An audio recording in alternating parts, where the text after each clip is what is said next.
संत शरण जो जन पड़े, सो जन उद्धरण हार। संत की निंदा नानका,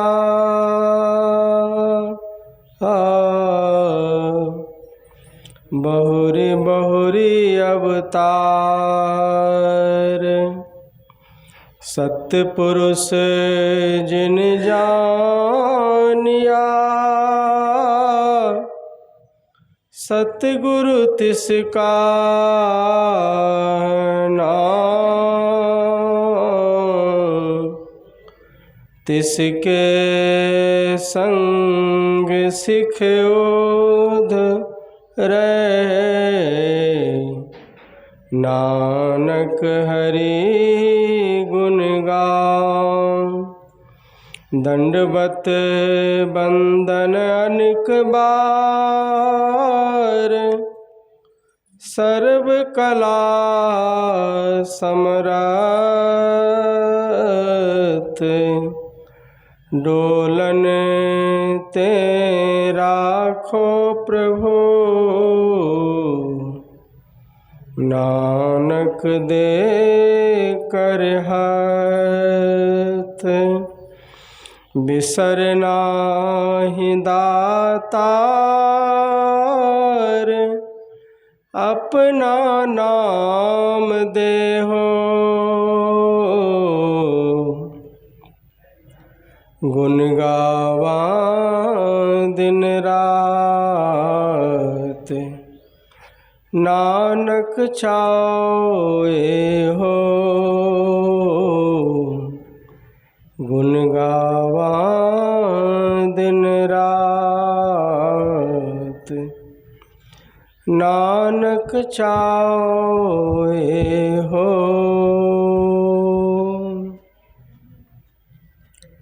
उपस्थित धर्म प्रेमी सज्जनों, माताओं एवं बहनों,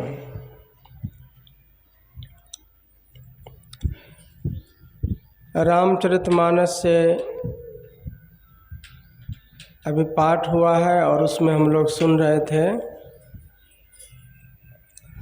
गिरिजा संत समागम समन लाभ कछु आन, बिनु हरि कृपा न होय सो गावहीं वेद पुराण।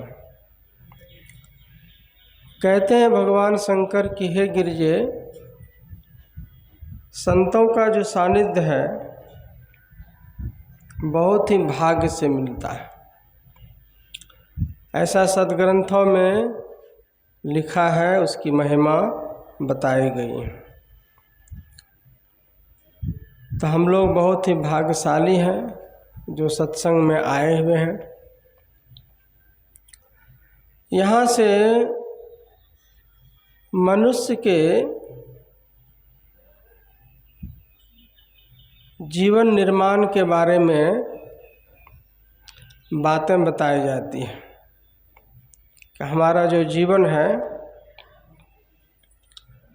ये उन्नत दिशा में कैसे जाएगा।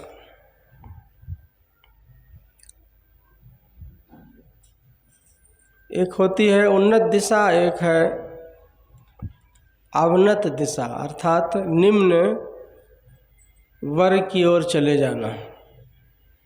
जैसे मनुष्य हैं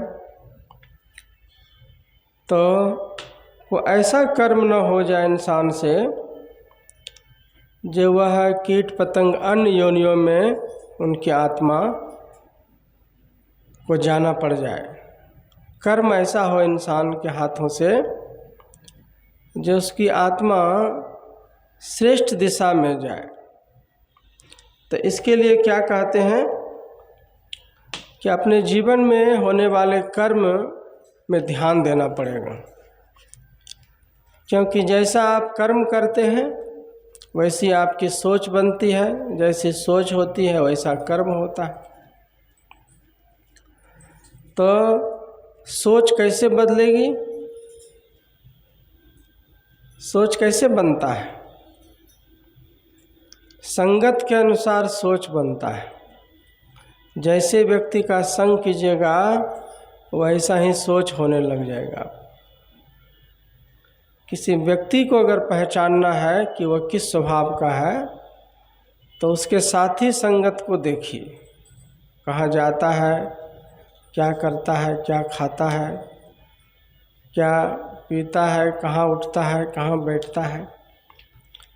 तो उससे आप उनके बाकी सहयोगी और साथियों का भी के स्वभाव का अंदाज़ा लगा सकते हैं, पता कर सकते हैं। तो इसीलिए कहा गया सत्संग लागी रहो रे भाई, तेरी बिगड़ी बात बन जाई। सत्संग में लगे रहोगे तो जो बिगड़ी बात है वो बन जाएगी। बिगड़ी बात कैसे बनेगी? जो हमसे गुनाह होने वाला था, जो हमारे साथ गलत संगत में पढ़ने के साथ जो हमारी सोच बदलने वाली थी, उसके अनुसार जो गलत कर्म होने वाला था, तो वो जो बिगड़ने की दशा में जो स्थिति थी वो सुधर जाएगी, बात बन जाएगी। जन्म मरण का रहस्य खुलने लगता है सत्संग माने से। ये दुनिया देख रहे हैं कितनी अजीब है, बहुरंगी दुनिया है और अनिश्चितता से भरा हुआ है।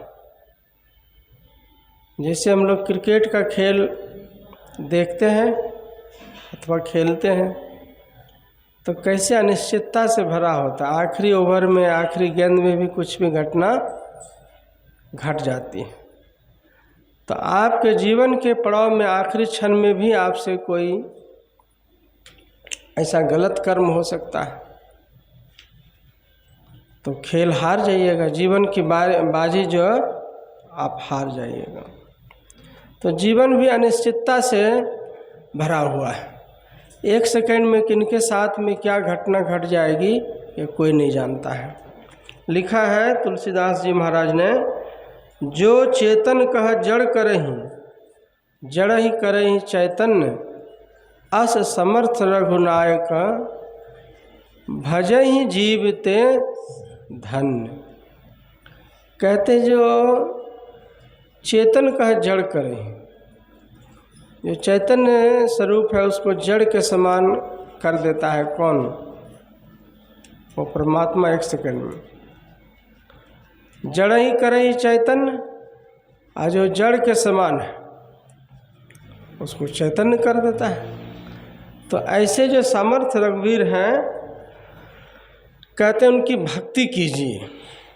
जो उनकी भक्ति करता है तो धन्य प्राणी है। तो भक्ति क्यों करें? वो सामर्थ्य है इसीलिए भक्ति करें केवल, कि और कोई कारण हो सकता है।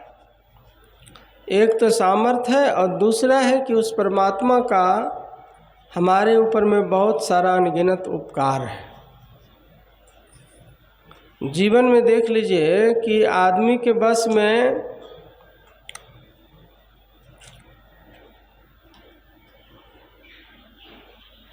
कुछ नहीं है, विचारिएगा तो बारीकी से। वो परमात्मा ही शुभ अशुभ कर्म करने की प्रेरणा देता है, ताकत भी वही देता है और कर्म करने की प्रेरणा, सामर्थ्य और संजोग सब वही बनाता है। आदमी तो अपनी मर्जी से एक सांस भी अपना नहीं ले सकता है। अगर ऐसा होता कि हम अपने मर्जी से सांस लेते रहते तो मरने के समय में कोई भी नहीं मरता। वो कहता कि हम अपना मर्जी से सांस और ले लेते हैं, तो किसी के हवाले वो चीज़ें होती हैं। तो जीवन जितना बेबूझ है, अबूझ है, रहस्यमयी है, उतना ही महत्वपूर्ण है। यह समझिए कि जीवन से बड़ा हुआ कुछ नहीं है। मुंदो आँख कतों कछु नाही। जब आँख बंद हो जाता है तो दुनिया में कुछ सुहाता है, अंधेरा छा जाता है। जब खुद ही मर गया तो क्या बचा उसके लिए। लेकिन जीवन जब तक है तो कितना आदमी सोचता है ये कर लेंगे वो कर लेंगे, जब तक आदमी जिंदा रहता है। और जीवित किनकी कृपा से रहता है? कहते हैं वो जीवनी शक्ति देने वाली जो शक्ति है वो परम शक्ति है, जो हम लोग रोज पाठ करते हैं। जो परम तत्व आदि अंत रहित असीम अजन्मा अगोचर, वो परम तत्व जो है परमात्मा, उसी से सबको जीवनी शक्ति मिलती है। तो जीवन है तो सब कुछ करते हैं। जीवन हम आपके हाथ में है ही नहीं, वो किसी और के हाथ में है। तो सब कुछ परमात्मा के हाथ में गया कि नहीं? तो जिनके हाथ में जीवन है कहते हैं कि उस परमात्मा की भक्ति करनी चाहिए। वो परमात्मा कैसे हैं, कहाँ मिलेंगे, कैसे भक्ति होगी, उनके बारे में लिखा है कि पढ़े भटकते हैं हजारों पंडित, लाखों दाने करोड़ों सयाने, आज जो कोई यार खुदा की बात खुदा ही, जो कोई देखा सोई यार आखिर, खुदा की बात खुदा ही जाने। परमात्मा ने दुनिया को क्यों बनाई? एको अहम बहुत श्यामी, मैं एक हूँ बहुत हो जाऊँ, ऐसा उसके मन में क्यों भाव आया? वो तो अपने आप में पूर्ण थे, तो ये माया का झमेला बनाने की इच्छा क्यों हुई उनको कि हम एक हैं बहुत हो जाएं? कि सबके साथ अलग अलग कर्म भी लग गया। तो इन सब रहस्यों को अगर जानना चाहते हैं तो केवल और केवल परमात्मा की भक्ति करके उनसे मिलिए, उनसे मिलने का प्रयास कीजिए और उनसे ही स्वयं जा कर के पूछ लीजिए कि भाई आप दुनिया बनाए थे, क्यों हम लोगों को भेजे थे दुनिया में, कौन पर्पस से भेजे थे? कोई उद्देश्य नहीं। जैसे कोई टेबल पर बैठा हो चेयर पर और सामने टेबल रखी हो, वहाँ कॉपी और किताब और पेन और कॉपी रखी हो, और कोई मौज में आकर के उठा के कुछ न कुछ लिखने लग जाए। क्यों लिख रहा है उनको यही नहीं पता है। किसी को कोई संबोधित करने के लिए नहीं लिख रहा है, किसी को कोई सामान लाने के लिए पर्ची नहीं बना रहा है, लेकिन लिख रहा है मौज में आकर के। तो मौज में आकर के परमात्मा ने सृष्टि बनाई है, तो उनसे जो मिल जाता है तो सारा जीवन का रहस्य खुल जाता है। यूँ कहिए कि वो परमात्मा से मिल कर के परमात्मा ही हो जाता है। फिर उनको दोबारा से किसी को पूछने की ज़रूरत नहीं रह जाती है और जीवन का सारा रहस्य खुल जाता है। भगवान बुद्ध ने कहा, ऐ मालिक परमात्मा, मैंने तुम्हारे सभी बंधनों को जान चुका हूँ और उसको तोड़ दिया है मैंने, और तुम्हारे सभी रहस्यों को मैं जान चुका हूँ, इसीलिए दोबारा तुम मुझे इस दुनिया में नहीं भेज सकता है। तो इसीलिए कहा कि ज़माने में उसने बड़ी बात कर ली जिसने खुद से मुलाकात कर ली। दुनिया में बहुतेरों हम लोगों के परिचित होते हैं ना, दोस्त रिश्तेदार कर कुटुंब, तो सबको पहचानते हैं, लेकिन स्वयं को कोई कहे कि आप कौन हैं, तो आप क्या कहिएगा कि मैं यही शरीर हूँ, मेरा यही नाम है। तो नाम तो शरीर का है, आप शरीर है ही नहीं। आप शरीर में रहते और आप तो अपने बोलते हैं कि मेरा नाम है, इसका मतलब मेरा कहने वाला कोई और है। वो मेरा जो कहता है कि मेरा नाम है, उसका क्या नाम है? उसका तो कोई नाम ही नहीं है। जब तक कि स्वयं को नहीं जानिएगा तो जीवन का रहस्य नहीं खुलेगा। यही है, और तब तक हम संसार के दुखों को भोगते रहेंगे।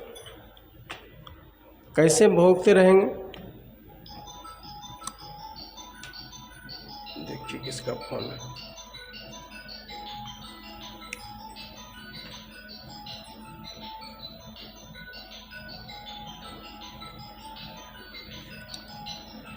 राजगीर में जहाँ मैं रहता हूँ वहाँ सामने एक पहाड़ है, उसका नाम है विपुलागिरी। कहते हैं भगवान महावीर ने 12 वर्ष तक वहाँ मौन धारण होकर के तपस्या किया था। तो उस 12 साल के क्रम के बीच में एक दिन की घटना है। एक कोई भेड़ बकरियों को, गायों को चराने वाला व्यक्ति वो पहाड़ पे गया था। तो महावीर को देखा मौन अवस्था में खड़े, तो समझ नहीं सका कि कोई तपस्वी है, क्या कर रहा है। वो साधारण आदमी था। तो उसने कहा कि भाई जरा मैं खाना खाने जा रहा हूँ, उसको हमारी गाय जरा सा ख्याल रखना, कहीं भाग न जाए, दूर घनघोर जंगल में न चली जाए। अब भगवान को उनके वचन से क्या मतलब था, वो तो अपने उनके ख्याल जो वृत्ति परमात्मा में लगी थी, न उनको कुछ बोलना था न किसी को जवाब देना था। लेकिन इसके मन में हुआ कि हम बोल दिए थे, आदमी ने सुन लिया और हमारा ये छोटा सा काम जरूर यहाँ जंगल में खड़े खड़े जरा सा देख रेख कर देगा। लेकिन खाना खा के जब वापस आए तो क्या देखता है, गायें जो है सो अपना इधर उधर तितर बितर हो गई है, जहाँ तहाँ जंगल में भटक गई हैं। तो इस बात से वो बहुत दुखी हुआ। उसने कहा कि भाई मैंने कहा था कि ज़रा गाय का ख्याल रखना, तो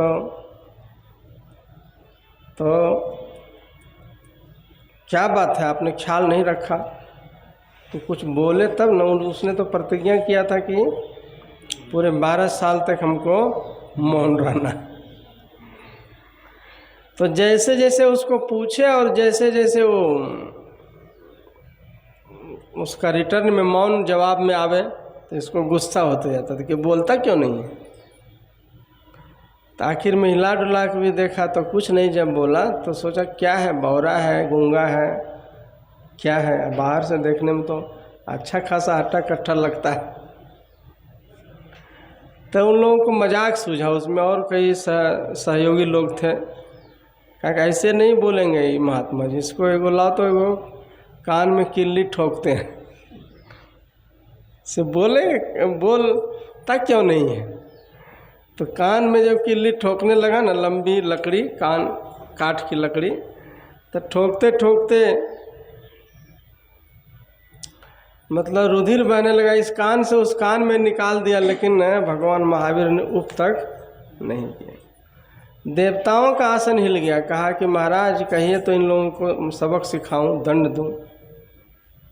आप जैसे संत को ये तकलीफ दे रहा है और आप कुछ भी नहीं बोल रहे हैं। आपकी तो टेढ़ी भ्रिकुटी से ही जल कर के ही राख हो जाता है। लेकिन संत ने उन सभी देवताओं को इशारे से शांत किया। कहा कि कोई कुछ नहीं बोलना, इनको जो करने का मन है करने दो। फिर वो ठीक भी हो गए, रुधिर भी बंद हो गया। जब मौन उनका टूटा कई वर्षों के बाद, तब लोगों ने कहा कि भाई जो प्रभु आप को जो उस समय जो लोग वाले लोग जो तंग कर रहे थे, तो आपको कुछ श्राप देना चाहिए ना। वो चरवाहे लोग जो थे, कहा कि क्यों। कहा उसने तो कान में आपको कील भी ठोक दिया था, दोनों कान से रुधिर बह रहा था। तब भगवान ने कहा कि तुम जानते नहीं हो कि मैंने क्यों उन लोगों को क्षमा किया। पूर्व जन्म में मैं एक बहुत बड़ा राजा था। नाच गान ये सब देखने सुनने का शौक़ था मुझे। तो एक दिन रात में ऐसे पार्टी चल रही थी, नाच गान का कार्यक्रम चल रहा था। तो मैं भी उसमें भाग लिया। राजा का सिंहासन लगा, मंत्रीगण, सिपाहीगण, नाचने वाली नर्तकी आया, नर्तक आए, नर्तकी आई, नर्तक आए सब। तो राजा का आदेश हुआ, जब राजा के शरीर में थे भगवान, तो उन्होंने आदेश दिया कि यह कार्यक्रम नाच गान का जो रंगारंग कार्यक्रम है, महफिल जो चालू होने वाली है, ये तभी तक चलते रहना चाहिए जब तक कि मुझे नींद न आ जाए। और जब मुझे नींद आ जाए तो उसी समय मैं इसको कार्यक्रम को बंद कर देना चाहिए। क्योंकि मेन जो है राजा ही जब नहीं सुन रहा है, सो गया, तो दूसरा प्रजा सुन के क्या करेगा। भाव उनका यही था। और राजा दिन भर के थके मांदे राजपाट के कामों में व्यस्त, आधा घंटा भी नहीं हुआ अभी, ठीक से कहिए न कि महफिल अभी चालू भी नहीं हुआ था कि राजा जो है सो सिंहासन पर ही बैठे बैठे सो गए। अब जिस मंत्री को आदेश दिया था कि हमारे सो जाने के बाद जब नींद आ जाए, 1 घंटे बाद भी आ सकती है, 12 बजे रात में, आधी रात में भी आ सकती है, 2 बजे रात में भी आ सकती है, जब मुझे नींद आ जाए तो उसी समय कार्यक्रम बंद। नींद तो आ गई मात्र आधे घंटे के बाद। तो उन लोगों ने सलाह किया कि क्या किया जाए, राजा तो सो गया, महफिल तो अभी धीरे धीरे रंग पकड़िए रहा है। कहते हैं ना कि जीवन खत्म हुआ तो जीने का ढंग आया, असम्मा बुझ गई तो महफिल में रंग आया। तो जीवन जब खत्म हो जाता है तब आदमी कहता है कि और थोड़ा भगवान जीवन देते तो और बढ़िया से जीते, क्योंकि अभी तो जीने के लिए सीखे हुए किए थे, तब तक तो जाने का समय आ जाता है। तो वही हो गया। तो मंत्रियों ने कहा कि जो इतने लोग हैं और एक आदमी के चलते बंद हो जाए ठीक नहीं है, इसको कार्यक्रम जारी रखा जाए। बंद नहीं किया और परिणाम यह हुआ कि जब राजा की अचानक नींद खुली अर्धरात्रि के समय में, तो क्या देखता है कि हम तो सोए हुए हैं, इधर सब नाच गान सब देख रहा है, गाना सुन रहा है। बहुत क्रोध आया हूँ। तो उस कर्मचारी को बुलाया जो सेवा में था ना, जिनको आदेश दिया था कि हमारे सो जाने के बाद ही बंद कर देना, तो उनको बुलाया और एक ही सवाल पूछा कि जब मैंने कह दिया था कि बंद हो जाना चाहिए तो बंद क्यों नहीं हुआ कार्यक्रम। वो तो डर से कुछ नहीं बोलता है, काँप रहा है, मंत्री की तरफ देखता है, क्योंकि सबके सलाह से ऐसा हुआ था। तो राजा को जब कोई उत्तर नहीं दिया तब उसने आदेश दिया कि इसको शीशा गर्म करके इसके कान में डाला जाए। मतलब क्यों नहीं सुना, हमारी आज्ञा का पालन क्यों नहीं हुआ। तो गर्म शीशे को जब पिघला करके कान में डाला जाता है तो वहीं तड़प करके वह कर्मचारी की मौत हो जाती है। भगवान महावीर ने कहा कि यह जो ग्वाला है ये कोई दूसरा नहीं, वही कर्मचारी जो पूर्व जन्म का था ना, यही भटकते भटकते इस समय वो राजकर्म था। उस समय मैं राजा था तो ये राज का कर्मचारी था। इस समय मैं संत के वेश में हूँ, संत के रूप में मेरा अवतार हुआ है और यह गाय को चराने वाले चरवाहे के शरीर में ये आया हुआ है, उसी की आत्मा। तो उनको जो मैंने पूर्व जन्म में कष्ट दिया था उसी का बदला इसने कान में, अनजाने में ही कान में कील ठोक करके, इनको मालूम नहीं था कि मैं इनको श्राप भी दे सकता हूँ या मैं बहुत कमाई वाला हूँ, ये सब इनको कुछ भी नहीं मालूम था। वो सोचा ऐसे बहुत तपस्वी लोग नंग धड़ंग ऐसे जंगल में घूमते रहता है। तो उसने अनजाने में अपनी बदला, पूर्व जन्म का बदला लिया। और यह सब मैंने जब से ध्यान किया, साधना किया, तो कई जन्मों का रहस्य खुल गया हमारे जीवन में। तो मुझे तो पहले से ही मालूम था कि यह मौन, जो 12 साल मैंने मौन व्रत रखने का जो प्रण किया है, मौन रहने की जो प्रतिज्ञा ले रखी है, इसके बीच में बहुत सी ऐसी घटनाएं घटेंगी जो पूर्व जन्म के कर्म का उसमें बदला भी चुकाया जाएगा। इसीलिए मैंने उनको क्षमा कर दिया, वो भी मुक्त हो गया, मैं भी मुक्त हो गया इस कर्म से। अगर मैं दोबारा श्राप दे देता तो नया कर्म बन जाता, या बदला लेता या उनको गालियां देता, तो अब वो भी अनजाने में अपना कर्म किया पूरा, उनको भी नहीं मालूम था। तो कहने का मतलब क्या है, तो ज्ञानी भोगे ज्ञान से अज्ञानी भोगे रोए, इसी घटना को अगर साधारण लोग देखता तो वो कहता कि नहीं भाई साधु महात्मा को इतना कष्ट, वो कहाँ भगवान की भक्ति में खड़ा है, अब मौन होकर न किसी को बोला है न चाला है, अपने मन से दुश्मनी भी ठाना और अपने मन से उसके कान में लकड़ी भी ठोक दी। लेकिन संत ने जब जन्म मरस के रहस्यों का भेद खुल गया उसके जीवन में, तब उनके लिए कोई भी दुश्मन कोई भी मित्र नहीं रहा, बहुत ही समझ बूझ करके वो जीवन को जीते हैं। और विशेष करके ऐसा कर्म कोई नहीं करते हैं जो दोबारा उसको जन्म लेना पड़े। चाहता है कि आखिरी शरीर है तो सब कर्म जन्मों के कर्म का लेखा जोखा चुका के इस शरीर से भी मुक्त हो जाऊं, क्योंकि अगर कुछ भी सुख भी और दुख भी दोनों में कोई चीज़ भोगने के लिए बाकी रह जाएगा तो फिर एक जन्म लेना पड़ेगा। तो इसीलिए कहते हैं कि साधना में बहुत शक्ति होती है। तो मनुष्य को इस साधना का जो रहस्य है वो ध्यान करने से जीवन में प्रकट होता है। और ध्यान की युक्ति हमें संत सद्गुरु बताते हैं। संत सद्गुरु से मुलाकात इस सत्संग रूपी हाट में उससे मुलाकात होती। जैसे हम लोग हाट बाज़ार जाते हैं ना, मेला में कैसे जाते हैं, तो अचानक कोई नए आदमी से मुलाकात हो जाती है, कहते हमको पहचानते हैं, फलना जगह मिले थे। तो वही चल सतगुरु के हाट ज्ञान बुद्धि लाई है, इसको सतगुरु का हाट कहा गया। पहले जो गुरु महाराज के समय में जो सत्संग होता था ना, तो उसको गुरु मेला कहा जाता था। मेला मतलब का अर्थ सही अर्थ होता है मुलाकात होना। मेला का अर्थ तो हम लोग लगाते हैं क्या है कि जहाँ बहुत शोर शराबा हो रहा है, बहुत तरह की चीज़ें बिकने के लिए आई हैं, बहुत तरह खाने का चीज़ है, उसी को ना लोग मेला कहता है। मेला मीन्स होता है मुलाकात, जहाँ आप एक से एक नए व्यक्ति से पुराने व्यक्ति से मिलन हो जाता है। तो उसको गुरु मेला सत्संग को क्यों कहा जाता था? वहाँ गुरु से मुलाकात होती थी, गुरु से लोग मिलने के लिए जाते थे, इसीलिए उसको गुरु मेला कहा जाता था।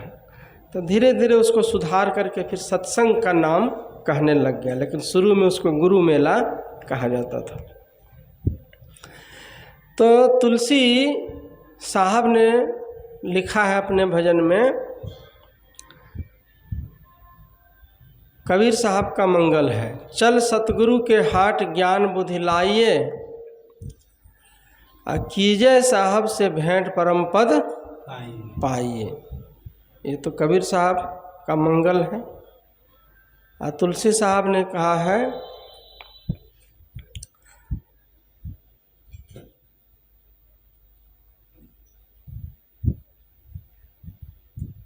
कि ठाट ठट सत्संग करे, सखी सीख गुनी गुण बांधिए, ठाट ठट सत्संग करे।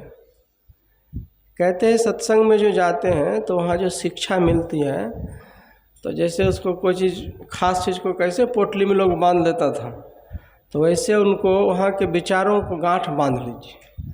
और ठाट ठट सत्संग करें मतलब इत्मीनान से निश्चिंत हो करके ठाट बाट के साथ सत्संग होना चाहिए। तो इसको सद्गुरु का हाट कहा जाता है। चल सद्गुरु के हाट ज्ञान बुद्धि लाई। हाट बाज़ार में जाते हैं मेले में तो क्या क्या बिकता है और क्या क्या खरीदते हैं हम लोग, विचारिए। कोई खिलौना खरीदता है, कोई कुछ खरीदता है। सद्गुरु के हाट में क्या मिलता है? ज्ञान बुद्धि लाइए। ज्ञान और बुद्धि अर्थात विवेक की प्राप्ति होती है। कीजे साहब से भेंट परम पद पाइए। और परमात्मा से कहीं मुलाकात हो गई तो फिर तो बेड़ा पार हो ही जाएगा। तो इसीलिए सत्संग रूपी हाट, सत्संग रूपी बाजार, सत्संग रूपी गुरु मेला जहाँ पर लगता हो वहाँ आदमी को टाइम निकाल करके अवश्य जाना चाहिए। वहीं से सारे जीवन का रहस्य खुलेगा। आप एक भी ज्ञान सीख लीजिएगा तो आप दूसरे को दोष देना छोड़ दीजिएगा। दुनिया में कोई घटना घटती है तो लोग क्या करता है, कांच का गिलास भी फूट जाए घर में तो अपने को छोड़ करके लोग बाकी सबको दोष देता है कि आदमी ने फलना जगह बिना कुछ जगह में रख दिया था, इसीलिए ना पैर से लग गया। आपने नहीं देख के चला, पैर से ठोकर लगी तो उस पर ध्यान नहीं देता है, रखा क्यों था गलत जगह में, और जब चाय पी गई या कोई चीज़ तो उसको उसी समय क्यों नहीं धोया गया। लेकिन एक घटना में एक से अधिक कई कारण होते हैं, उसमें सिर्फ सरासर आप किसी एक व्यक्ति को पर्सनल दोष नहीं दे सकते। गिलास की हो सकता है आयु पूरी हो गई हो, गिलास केवल टूटा नहीं है, गिलास हो सकता है ठोकर लगने से कष्ट भी, उसको जिसके पैर में ठोकर लगा उसको कांच भी गड़ सकता है, तो वो भी कोई प्रारब्ध हो। तो एक घटना में एक से अधिक कई कारण होते हैं, लेकिन हम लोग साधारणतः जो सामने में होता है उसी पर दोषारोपण करके उसी को दोषी हम लोग ठहरा देते हैं। इसीलिए कि जन्म मरण के सभी रहस्यों से हम लोग वाकिफ नहीं हो पाते हैं। हम लोग तत्काल देखते हैं, उसने ऐसा हमारे साथ किया तो बुरा है, अच्छा उसने हमारे साथ अच्छा किया तो हमारे लिए फायदेमंद है, ऐसा होता है। कर्ज जब चुकाने के लिए आता है आदमी,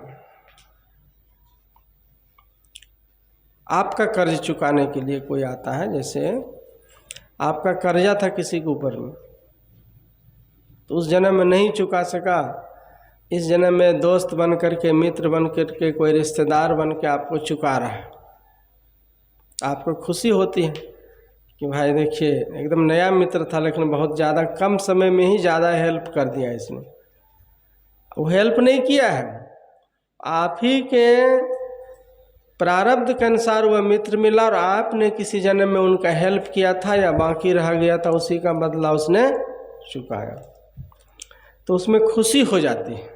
जब कोई लाभ पहुंचाता है तो हमको खुशी होती है ना, और जब कोई हानि पहुंचाने वाला आ गया उसमें दुनिया में सब किस्म का ना है।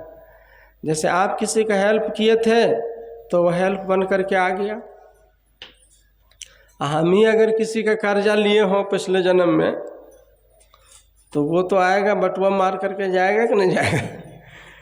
वो 2-4 दिन आगे पीछे कहते हैं कि ज़्यादा भक्ति चोर का लक्षण, ऐसा कहावत है। तुरंत आगे पीछे किया, जहाँ देखा मोटा सामान समेट करके चल लिया, तो उसमें तकलीफ हो जाता है कि भाई कैसा मित्र था, देखिए मित्र आया मित्र बन करके, ये तो घोर दुश्मन निकल गया। तो कर्म का लेखा जब राजगीर में वहाँ बीच में क्या था कि कई गायें वहाँ पर आ गई थी, गायें आ गई, एक आदमी ने दान दिया, फिर दूसरे ने दिया, ऐसे करते करते 10-12 को गाय आ गई थी। आज जब बिछुड़ने की बारी आई तो कोई नहीं रहा, कोई जंगल में खो जाए, कोई बीमार हो के मर जाए, कोई भाग गई, ऐसे करके धीरे धीरे ख़त्म हो गया। बहुत सेवा करने के बाद भी किसी का कोई दूध नहीं दे रही है तो कोई पाल नहीं खा रही है, मतलब बहुत 20 तरह का उसमें झमेला था उसमें। तो लोग कहे कि भाई एक वो गाय लोग रखता है तो वह कितना लाभ उनको पहुंचा देता है। अब बाबा 10-10 को 12-12 को गाय लाए, सब देसी, या कोई नहीं टिका, कोई ने लाभ ढंग से, मतलब कोई ने एक भी गाय दूध नहीं दिया। तो हम कहे कि भाई हमरा कोई जन्म का कर्जा रहता तब ना आकर के चुकाती हूँ गाय दूध के रूप में। हम ही उसका खाए थे, जो कुट्टी भूसा सब खरीद करके खिलाए और अपना अपना वसूल करके सब गाय विदा हो गई। लाए तो उसको लाभ के लिए, लेकिन लाभ उसमें कोई जन्म का था नहीं, हम ही कर्जदार थे उसका। भूसा समझिए कि यहाँ से नवादा से आशीष गाड़ी में भर भर के, गरीब आदमी, भूसा का भी मोल होता है शहर में, लेकिन बाबा के नाम से नहीं, बाबा नज़र में बाबा रहते हैं और गाय है तो जितना भूसा है चाहे कितनों हज़ार का क्यों नहीं हो, वहाँ भेज देना है बाबा को। तो बहुत सेवा किए, सब ने मिल के सेवा किया, लेकिन सब मिल के उनका कर्जदार, तो खा पी करके टाइम बोल गया।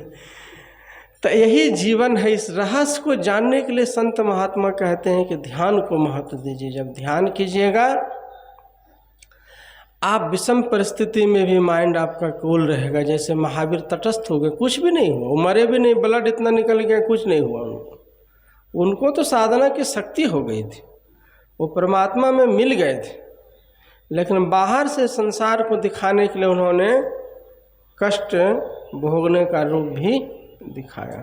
तो साधना से विभिन्न तरह का रहस्य खुलता है, बहुत शक्ति आ जाती है आप में, सहन शक्ति आ जाती है, विलक्षण शक्ति आ जाती है, जन्म मरण का भेद रहस्य खुल जाता है। इसीलिए कहते हैं कि सत्संग में जाइए तो गुरु से मुलाकात कीजिए, अर्थात गुरु से ज्ञान लीजिए, और घर परिवार बाल बच्चों के बीच रहते हुए पवित्र कारोबार करते हुए टाइम टेबल निकाल करके मन की शांति के लिए थोड़ा थोड़ा मेडिटेशन रोज जरूर कीजिए। आप शरीर के लिए खटते हैं तो शरीर में आप सिर्फ शरीर नहीं ना, शरीर है, मन है, आत्मा है, सबका अलग अलग विज्ञान है। मन का विज्ञान है, मन का एक रहस्यमय लोक, मन क्या सोचता है, मन में क्या क्या बातें उपजती है, मन में सुख दुख क्यों होता है, तो उसकी भी एक पढ़ाई होती है। शरीर को जैसे पालने का ज्ञान है तो उसी तरह आत्मा का ज्ञान है। तो सभी तरह का ज्ञान जब अभी तो सिर्फ खाने पहनने का ज्ञान है तो शरीर तक सीमित है। तो जब मन का ज्ञान हो जाएगा, आत्मा का ज्ञान हो जाएगा, सूक्ष्म ज्ञान हो जाएगा, तो आपकी दिशा जो है उन्नत हो जाएगी, उन्नत दिशा में आप चले जाइएगा। तो इसके लिए कहते हैं कि रोज़ ध्यान कीजिए, और ध्यान में सफलता प्राप्त करने के लिए सदाचार का पालन कीजिए। मानस जप कीजिए, मानस ध्यान कीजिए, थोड़ा देर अंधेरे में बैठ कर के अंधेरे को देखिए। मॉर्निंग में बैठते हैं शांत चित्त होकर के, कोई आवाज़ कहीं से अंदर में आ रही है तो उसको सुनने का प्रयास कीजिए। इन सब चीज़ों में सफलता प्राप्त करने के लिए सच के रास्ते पर चलिए तो भगवान में विश्वास बढ़ेगा, और भगवान में विश्वास बढ़ाते जाइएगा तो सच के रास्ते पर चलने का हिम्मत आपको हो जाएगा। हिम्मती व्यक्ति बनिए, साहसी व्यक्ति बनिए, कर्मठ बनिए, बुजदिल कायर आलसी नहीं बनिए। हिम्मते मर्दे मदद ए खुदा। कहते इंसान अगर मर्द मतलब इंसान अगर हिम्मत करे तो उसको खुदा मदद करने लगता है। तो केवल भगवान के भरोसे हाथ पैर मोड़ करके नहीं बैठे रहिए। क्या पता भगवान आपके भरोसे बैठे हैं। किसी काम को शुरू कीजिएगा तो भगवान का आशीर्वाद मिलेगा, चाहे वो भक्ति का काम हो, चाहे वो संगीत सीखने का काम हो, संसारिक किसी भी तरह की विद्या और कला को सीखना चाहते हैं आप आगे बढ़िए। आप ज़्यादा मंजिल के बारे में नहीं सोचिए, मंजिल में या रास्ते में क्या घटना घटेगी, नेगेटिव बात नहीं सोचिए। आप निरंतर बढ़ते चले जाइए। एक एक कदम भी अगर आप प्रतिदिन उठाते हैं तो मंजिल के करीब पहुंचते चले जाते हैं। अब बैठे बैठे सोचेंगे, जैसे कभी हम नवादा आ गए, राजगीर में ही बैठे बैठे सोचते कि जाएंगे जाएंगे नवादा, जाना है जाना है।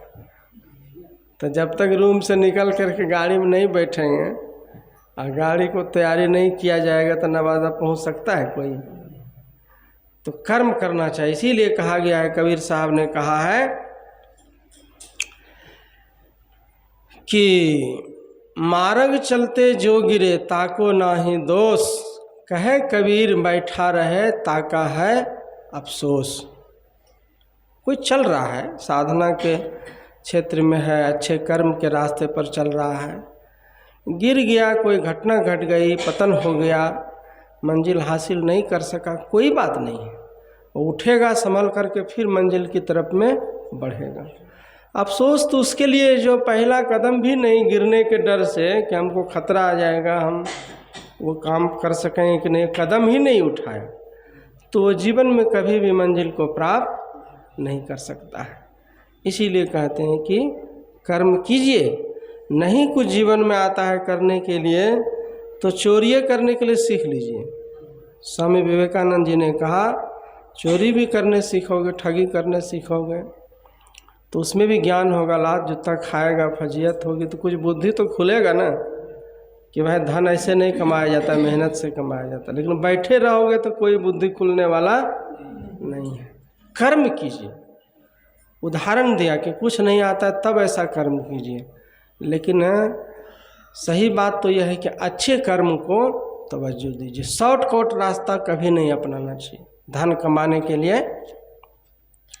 जो आजकल लोग नेटवर्किंग मार्केट में चला जाता है, कहता है कितना दिन जमा कीजिए, तुरंत दरवाजे पर कार आ जाएगी, मोटरसाइकिल आ जाएगा और जल्दी मकान भी बन जाएगा ऐसा। तो उससे शॉर्टकट रास्ता से कोई अमीर आज तक नहीं बना है। जो भी बना है मेहनत करने से बना है। उसी तरह ध्यान में भी शॉर्टकट रास्ता नहीं अपनाना चाहिए कि कोई योगी बाबा जादू मंत्री आएगा आशीर्वाद दे देगा तो हम ध्यान में एकदम तुरंत पहुंच जाएंगे। आजकल लोग बहुत से लोग यूट्यूब में देख करके ध्यान करता है और ध्यान क्या करेगा, सीधे वो रांची पहुंच जाता है, माइंड डिस्टर्ब हो जाता है। तो साधना किसी जानकार आदमी से सीख करके कीजिए, थोड़ा कीजिए, बाकी रोज कीजिए, थोड़ा थोड़ा चलते रहने से आपको साधना में अनुभूति हो नहीं हो फिर भी बैठिए आप जब ध्यान में बैठते हैं तो सिर्फ घर का लोग या पड़ोसी थोड़े देखता है, आपका अपना मन भी तो देखता है कि आदमी को कभी ध्यान में बैठाए थे। आपका मन भी देख रहा है कि नहीं, हम आपके मन पर अच्छा संस्कार पड़ रहा है कि नहीं। कभी हम नहा धो के ध्यान में बैठते थे पूजा पर, तो वो जो बैठने का संस्कार है, क्या मिलता है ये असली बात नहीं है, वो आपको उन्नत दिशा में पहुंचाएगा। तो इसके लिए सदाचार का भी पालन करना है, मन में सेवा का भाव रखना है और तब आशीर्वाद की प्राप्ति होगी। करो सेवा पाओ मेवा, नहीं कुछ जान तो सेवा ठान। ऐसे कैसे कहे कि नहीं कुछ समझ में आता है तो चोरी करने के लिए सीख जाओ, और नहीं कुछ समझ में आवे तो सेवा करने के लिए सीख जाइए। आप गुरुद्वारा में गए हैं अपने गुरु के आश्रम में, आपको कुछ नहीं मालूम है कि कहाँ स्तुति होता है, कहाँ बाबा है, कहाँ झाड़ू, नहीं कुछ है तो झाड़ू में उठा करके लगाने लग गए पूरे आश्रम में। कोई मना करेगा? पानी एक बाल्टी लेकर के परोसने लग गए। जो निम्न से निम्न और मोटी से मोटी भक्ति है वो भी करते रहने से गुरु की दृष्टि सब पर रहती है।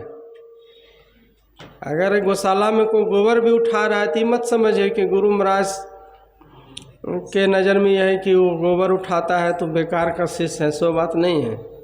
गोबर उठाने वाला शिष्य भी बहुत महान हो जाता है। गुरु घर में आप कहीं भी निम्न से निम्न सेवा करते हैं, लेकिन सेवा का भाव रहेगा तब ना। आप जाइएगा बैठ जाइएगा पालथी मार करके कि बैठे बैठे नाश्ता भी आ जाए, कोई पानी भी पिला दे ऐसे भी लोग होते हैं कि कोई पानी पिला दे, अरे ये हम जग लेकर के जाएंगे तो एक गिलास खुद पिएंगे, 2-3 गिलास दूसरे को भी पिला सकते हैं। उठ के अगर जाएंगे पानी लाने के लिए, मुझे प्यास लगी है तो लाने के लिए अपने जाएंगे, हो सकता है कोई आगे हाथ बढ़ा दिया तो उसको भी 1-2 गिलास मिल जाएगा। लेकिन अगर हम बैठे रह जाएंगे तो दूसरा आदमी अगर हमको आके पिला देता तो उसको न पुण्य हो जाएगा। सेवा तो करेगा कोई न कोई, और वहाँ बैठे बैठे मिल भी जाएगा, लेकिन पुण्य किसको हो जाएगा? दूसरे को। तो सेवा में कंपटीशन होना चाहिए। सेवा में ऐसा नहीं कि हम बढ़ चढ़ करके कितना सेवा कर सकते हैं, हम बढ़ चढ़ करके ध्यान कितना कर सकते हैं। अगर ये आशा रखेंगे कि कोई इनको करिए देगा तो वही कहानी हो जाएगी। एक छोटा सा प्रसंग कहकर अपनी वाणी को विराम देना चाहूँगा। एक गांव में बहुत भीषण अकाल की नौबत आ गई। पानी पड़ना बंद हो गया तो किसान लोग त्राही माम। एक साधु के पास गया, सबको कहा महाराज को उपाय बतलाइए। संत ने कहा कि उपाय तो बहुत आसान है, कर सकोगे तब न। कहा कि बोलिए। पानी के बिना तो लगता है कि अब पूरा इलाका में खेती बाड़ी सब रुक जाएगा तो सब भूखे मर जाएंगे। कहा तो एक काम करो, गांव में जो पवित्र मंदिर है एक, वहाँ एक छोटा सा तालाब है। वो तालाब बढ़िया पक्का सीमेंटेड बना हुआ था, छोटा होता है ना नहाने धोने के लिए, कि कोई शिव जी को जल चढ़ाएगा तो उसी तालाब में नहा करके, तो सब सूख गया था। कहा उस छोटे से तालाब में करना क्या है, गांव में जितने लोग हैं सब कोई एक एक लोटा दूध ले जा कर के उसमें देना है, और हो सके तो जितना आपका एक टाइम का दूध होता है घर में, गाय भैंसें होती है ना पहले ज़माने में, तो टोटल एक बाल्टी भी है तो ले दिए, और किसी को एक लोटा है तो एक लोटा ही दीजिए। लेकिन सब कोई, और ये आज रात में ही शुरू कीजिए उसको, रात में जब सो जाएंगे सब तो अपने अपने घर से दूध ले करके और उसमें दे दीजिएगा। और वो तालाब भरने की देरी, जहाँ दूध से वो भर गया, तो छोटा सा तालाब है और इतनी बड़ी आबादी, घनी आबादी है, पूरा 10-20 गांव में ये ढिंडोरा पिटवा दिया गया है कि बाबा आए हैं, और बाबा का बस एक ही कंडीशन है कि उसको तालाब किसी तरह दूध से आप लोग भर दीजिए। तो जैसे भरिएगा सुबह में बारिश झमाझम चालू हो जाएगा। और संत पर विश्वास था तो लोग भरने के लिए गए। तो हुआ क्या उसमें, तो कुछ आदमी के मन में ऐसा हो गया कि रात के अंधेरे में दूध से भरने की बात आ रही है, तो वहाँ तो कोई देखने वाला है नहीं, और सब कोई दूध उसमें भरेगा ही। अगर हम एक बाल्टी पानी दे देंगे तो क्या